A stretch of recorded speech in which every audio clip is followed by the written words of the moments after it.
Hi there, it's Kaylee from Crochet Unraveled, and today I wanted to show you how to count your rows when you are crocheting in double crochet. So my first tip really works when you've just started your crochet project, and that is to tie a piece of contrasting yarn to the last stitch in each row. That way when you get to the end of your project, all you have to do is count the pieces of yarn, and that is the number of rows that you have. So you'll have one on this side, and then once you get to this other side here, you would add another one. Another way to do this is to use a stitch marker instead. So you can just pop that in the edge of your last crochet stitch there, and then instead you would obviously be counting the stitch markers instead of the yarn. But either way would work. But I know that you might be watching this video because you've already crocheted at least several rows and you aren't quite sure how to count them properly. So let's talk about that now. So I crocheted this little swatch here, and we're going to work on counting the rows. So there are a few different ways that you can do this, and you can pick whichever one makes the most sense or whichever seems the easiest to you. So the first way that I'm going to teach you is to count the space between the stitches. So I'm just going to start between a random stitch on this row at the beginning of my project. And so you can see there's space right there. So that's one. Then I'm going to move my finger up. There's row 2. There's row 3, 4, 5, and 6. So this is 6 rows.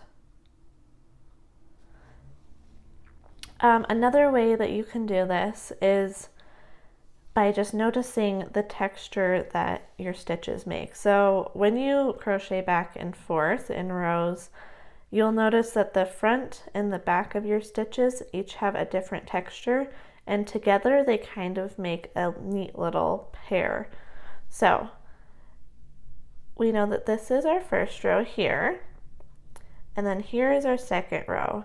And if you can see, there are these little horizontal bars at the top of our second row, but not at the top of our first row. And if you flip it over, it's the opposite because this is the other side of that stitch.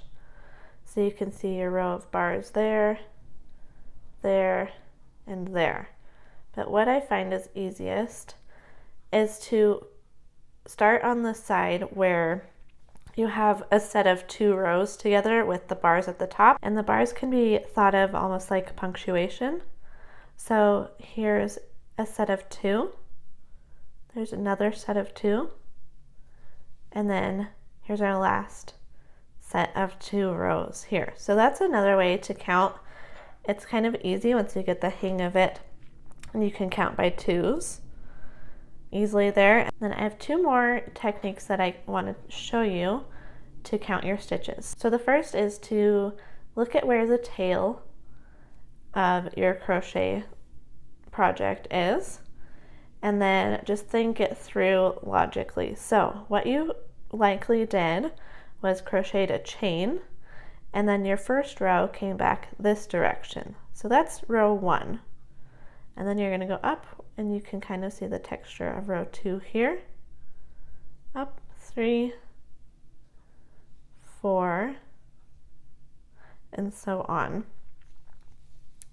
So that's another way that you can keep track of it. Okay, the last way I'm going to teach you how to count your rows is by putting a stitch marker or a piece of contrasting yarn in the turning chain of each row. And because you're going back and forth, there's going to be a turning chain on every other row on each side. So you'll have to do this on both the left and the right side of your project, but once you have done this, all you'll have to do is count either the stitch marker or the contrasting pieces of yarn. All right, so I know that I did my chain going this direction, and I can see that would count as my first turning chain here.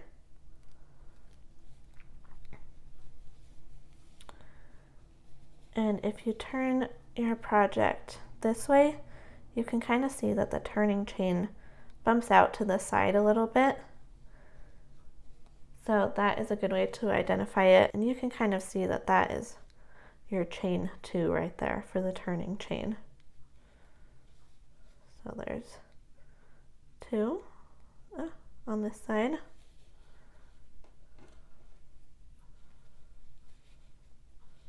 There's another one. And that is the last one, because this you can see is a stitch and not a turning chain. So we're going to flip it over to the other side. There's one. There's just a double crochet stitch, so that helps us to find the next one, the next turning chain. There's another double crochet, and then here above it is our last turning chain. All right, so that leaves us with 1, 2, 3, 4, 5, 6, which is what we already determined. But hopefully one of those techniques really resonated with you and you are able to count your double crochet project using it. If you have any questions after watching this, feel free to leave a comment below, or you can head to my website and sign up for my email list. My website is crochetunraveled.com. And once you get an email from me, you can respond to that and I will help you out with any questions you may have at that point. Other than that, if you haven't already, make sure you give this video a thumbs up and subscribe to my channel so you can find out when new tutorials come out, which is quite often, and I would love for you to be able to stay up with that and be part of my growing crocheting community. So with that being said, I hope you have a wonderful rest of your day and happy crocheting. I'll see you in the next one.